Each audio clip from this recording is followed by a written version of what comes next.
Husnabad hospital సంబంధించి equipments కొన్ని చాలా ఇబ్బంది అవుతుందని చెప్పి ఆ దృష్టికి వచ్చిన తర్వాత మీ అందరికీ తెలుసు, మొదటగా నేను మొదటి నుంచి చెప్తున్నా, విద్య వైద్యం ఈ రెండు డిపార్ట్మెంట్స్ కు ప్రాధాన్యత ఇవ్వాలని చెప్పి ఒక నిర్ణయం తీసుకున్నాను. దానిలో భాగంగానే 10th క్లాస్ స్టూడెంట్స్ అందరూ కూడా, గర్ల్స్ బాయ్స్ అందరూ కూడా, ప్రభుత్వ పాఠశాల స్టూడెంట్స్ అందరూ కూడా సైకిల్స్ ఇచ్చినాం మనం. దాంతోపాటు 10th ఎగ్జామినేషన్ ఫీజు కట్టడానికి కూడా స్టూడెంట్స్ ఇబ్బంది పడుతున్నారు, పేరెంట్స్ ఇబ్బంది పడుతున్నారని భావించిన తర్వాత నా శాలరీ నుంచి ఫీజు కట్టడం జరిగింది. నషా ముక్త్ భారత్ పేరు మీద దేశవ్యాప్తంగా కార్యక్రమం తీసుకుంటున్న వాటి టీ షర్ట్స్ కూడా మనం స్పాన్సర్ చేయడం జరిగింది ఎంపీ ల్యాడ్స్ నుంచి.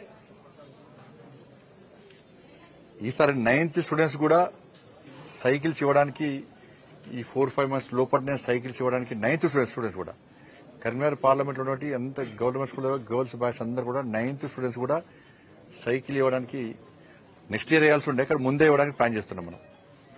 ఎందుకంటే నెక్స్ట్ 8th క్లాస్ స్టూడెంట్స్ కు చిన్నపిల్లలు కూడా ఏమైనా సాయం చేయాలని చెప్పే ఉద్దేశంతో ఒక ప్లాన్ చేస్తా ఉన్నాం. హెల్త్ కి సంబంధించి కూడా మీ అందరూ తెలుసు, నేషనల్ హెల్త్ మిషన్ పేరు మీద కేంద్ర ప్రభుత్వము అన్ని హాస్పిటళ్ల నిర్వహణ కోసము అన్ని రకాల సహాయ సహకారాలు అందిస్తా ఉన్నది. ఇవాళ హాస్పిటల్స్ నడుస్తున్నాయంటే నేషనల్ హెల్త్ మిషన్ సంబంధించిన నిధుల ద్వారా మాత్రమే నడుస్తున్నాయి. కానీ గతం నుంచి కూడా, ఇప్పుడు కాదు, గతం నుంచి కూడా హాస్పిటల్స్ అన్ని కూడా నిర్లక్ష్యానికి గురవుతున్నాయి. హాస్పిటల్స్ లో కాటన్ ఉండదు, ఇంజెక్షన్స్ ఉండవు, మెడిసిన్స్ ఉండవు. నేను ఇవాళ పేపర్ చూసిన, కుక్క కరిస్తే ఇంజక్షన్ లేదట. ఇంత డేంజర్. ఏ హాస్పిటల్లో కుక్క కరిస్తే ఇంజక్షన్ లేదట, షార్టేజ్ అట. ఇప్పటికే కుక్కలు ఎక్కువైపోయినాయి, చిన్నపిల్లలు కరుస్తుందని చెప్పి మీడియా అంతా కూడా కోడే కూస్తున్నది. అన్ని చూపడుతున్నారు కూడా, వీడియోస్ కూడా చూపడుతున్నారు. వీడియోస్ కూడా ఇటువంటి బస్సులో ఎమర్జెన్సీకి సంబంధించి వాటిని వెంటనే ఫుల్ఫిల్ చేయాల్సిన అవసరం ఉంది. కానీ దీన్ని దృష్టిలో ఉంచుకునే గతంలో దిశ మీటింగ్ తర్వాత కూడా అందరు గౌరవ సూపరింటెండెంట్లతో మాట్లాడి, ముఖ్యంగా ఒక్కొక్క స్టెప్ బై స్టెప్ హెల్ప్ చేయాలనే ఉద్దేశం, సహకరించాలనే ఉద్దేశంతో వెమ్లవాడ, హుజరాబాద్, హుస్నాబాద్, జమ్మికుంట ఈ 4 హాస్పిటల్స్ సంబంధించి పేషెంట్స్ వచ్చిన గవర్నమెంట్ హాస్పిటల్కి వచ్చేది ఎవరు వస్తారు? పేద మధ్యతరగతి ప్రజలు మాత్రమే వస్తారు. వాళ్ళకు ప్రైవేట్ ట్రీట్మెంట్ చేసుకునే స్తోమత ఉండదు. ప్రభుత్వ ఆసుపత్రిలో సౌకర్యాలు లేవు, అన్ని రకాల ట్రీట్మెంట్ జరగదు అనుకునేటువంటి ఒక భయం వాళ్ళ ఒకటి ఉంది. ఇప్పుడు కామన్ గా ఏమవుతాం అంటే, పెద్ద పెద్ద మల్టీ స్పెషల్ హాస్పిటల్ ఎందుకు పోతాం? ఒక్కసారి హాస్పిటల్ పోతే అందరు డాక్టర్లు ఉంటారు, అన్ని ఎక్విప్మెంట్స్ ఉంటాయి, మనం బయటకు రావచ్చు అన్నటువంటి ఒక భరోసా వాళ్ళ ఒకటి ఉండే. కానీ అంత ఫీజులు డబ్బులు చెల్లించే స్తోమత ప్రజలకు లేదు కాబట్టి ప్రజలు ప్రాణాలు పోతున్నాయి. ఇటువంటి పరిస్థితుల్లో వైద్యాన్ని కూడా మనం ఇంపార్టెన్స్ ఇద్దామని చెప్పి, ఈ హాస్పిటల్స్ నడవాలంటే నేను ఏం చేయగలను అని చెప్పి గౌరవ సూపరింటెండెంట్ గారితో అందరితో మాట్లాడిన తర్వాత వారు కూడా వాళ్ళ స్టాఫ్ మీటింగ్ పెట్టుకుని వారు కూడా మాట్లాడుకుని, ఇక్కడ హాస్పిటల్ వీడికి వచ్చిన పేషెంట్ బయట ప్రైవేట్ హాస్పిటల్ పోయేటువంటి అవకాశం ఉండదు. వీడికి వచ్చిన పేషెంట్ మన సిద్దిపేట కరీంనగర్కు పోయేటువంటి అవసరం ఉండదు. వీడికి వచ్చిన పేషెంట్ ధైర్యంగా ఆరోగ్యంగా బయటికి రావాలి.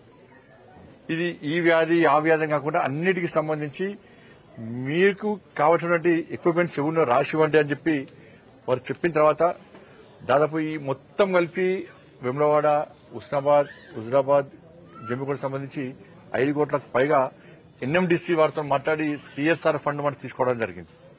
ఇవాళ ఇక్కడ కూడా దాదాపు కోటి రూపాయల వరకు ఈసీజీ మిషన్ గానీ, అల్ట్రాసౌండ్ గానీ, ఆటోక్లేవ్ ఆపరేషన్ థియేటర్ కోసం దానికోసం గానీ, డయాథెరపీ మిషన్ గానీ, అనస్థీసియా మిషన్ గానీ, ఎమర్జెన్సీ రికవరీ ట్రాలీ గానీ, ఇట్లా సిరంజ్ పంప్ యూనిట్, ఇట్లా అవన్నీ కూడా మనం ఇవ్వడం జరిగింది. గతంలో 4 కోట్ల రూపాయల ద్వారా కూడా అనేక హాస్పిటల్స్ కూడా మనం వివిధ రకాలుగా సహకారాలు అందించడం జరిగింది. ఇక్కడ స్టాఫ్ కూడా చాలా యాక్టివ్ ఉన్నారు. చూస్తే కూడా హాస్పిటల్ మెయింటెనెన్స్ కూడా ఇప్పుడు చూస్తే మాత్రం బాగా ఉన్నది. అదే మరి ఇప్పుడు నేను వచ్చినా చేస్తున్నా, రెగ్యులర్ ఉంటున్నా అంటే లేదా రెగ్యులర్ ఉంటున్నారని చెప్పి మీడియా మిత్రులు చెప్తున్నారు. నిజంగా హాస్పిటల్ సిబ్బందికి నిజంగా హ్యాట్స్ ఆఫ్. చాలా కష్టపడుతున్న బట్టి వాళ్ళని రిక్వెస్ట్ చేసి, నేను ఇంత కష్టపడి నేను ఇది పబ్లిసిటీ కోసం చేయలేను. ఇది పబ్లిసిటీ కాదు నాకు.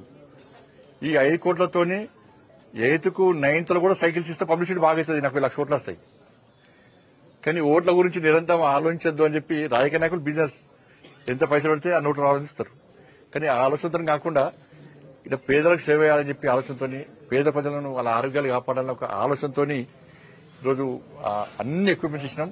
సార్ ఇంకా కొన్ని ల్యాబ్కి సంబంధించి కొన్ని ఎక్విప్మెంట్స్ వాళ్ళు కూడా అడిగారు, అవి కూడా త్వరలోనే ఇచ్చే ప్రయత్నం చేస్తాం. ఈరోజు కూడా స్థానిక శాసనసభ్యులు మంత్రివర్యులు పొన్నం ప్రభాకర్ గారు కూడా రావచ్చు ఉండే, వారు ఫోన్ చేశారు. నేను కూడా ఫోన్ చేసిన వారికి, ఎందుకంటే మళ్ళీ మీరు వేరే రాస్తారు, అందుకే ముందు చెప్తున్నాను. వారు వేరే ఎమర్జెన్సీ కార్యక్రమం ఉండడం వల్ల వారు రాలేకపోయారు. దాన్ని మళ్ళీ వేరే తింపి రాయద్దని చెప్పి మీ అందరికీ విజ్ఞప్తి.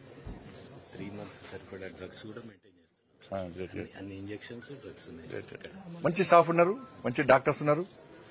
కానీ మీకు రిక్వెస్ట్ ఒకటి ఏంటంటే కొంచెము మా పేరు ఎవరి పేరు రాకున్నా కానీ ఆ ఎక్విప్మెంట్ సంబంధించి రేపో ఎల్లుండో మీడియా ద్వారా, సోషల్ మీడియా ద్వారా ఈ ప్రాంతంలోని ప్రజలకు ఈ అధునాతనమైనటువంటి సౌకర్యాలు కల్పించడం, పరికరాలు వచ్చినాయి, స్టాఫ్ ఉన్నారు, ధైర్యంగా రండి అని చెప్పి ఒక ఆ ఎక్విప్మెంట్ సంబంధించి మీరు ప్రచారం చేస్తే కొంచెం చాలా సంతోషం. పేషెంట్స్ ఎక్కువ వచ్చే అవకాశం ఉంటుంది. ఎందుకంటే వాటి గురించి తెలియదు చాలా మందికి, అని కాస్ట్లీ ఎక్విప్మెంట్స్ అవన్నీ కూడా. మీ అందరు కూడా ధన్యవాదాలు అన్న. ఇస్తే తప్పకుండా చేస్తా. రేపు వరాలు ఏమి అన్నా అన్ని చేసేటి అన్ని చేస్తానమాట. ఇప్పుడు వరాలు ఇస్తే ఏమవుతుందంటే దాన్ని పట్టుకుని వాళ్ళకి అతను ఆడుకుంటారు. తప్పకుండా స్థానిక శాసనసభ్యులు చాలాసార్లు మేము మాట్లాడుకున్నాం. హుస్నాబాద్ కు ఏం చేయాలో అన్ని రకాలుగా చేసే ప్రయత్నం చేస్తాం. మరి రాంగోపాల్ రెడ్డి గారు అయితే నిద్ర కూడా పోనీయాడు. ఏరియాలో హైయెస్ట్ బోర్స్ ఇక్కడనే ఇస్తాం మనం. మన బోర్స్ కూడా దాదాపు ప్రతి తండాలో ఇచ్చినాం, ప్రతి బస్తీలో బోర్స్ ఇచ్చినాం. దాదాపు కమ్యూనిటీ హాల్స్కి ఇచ్చినాం మనం. ఈజీఎస్ నిధులు ప్రతి గ్రామానికి ఇచ్చినాం. సిఆర్ఎఫ్ ఫండ్స్ ఉత్సవం చేసేవారికి ఎక్కువ ఇచ్చినాం. సిఆర్ఎఫ్ నిధులు, ఈజీఎస్ కూడా ఇచ్చినాం. కాబట్టి అన్ని రకాల ఫండ్స్ ఇస్తున్నాం.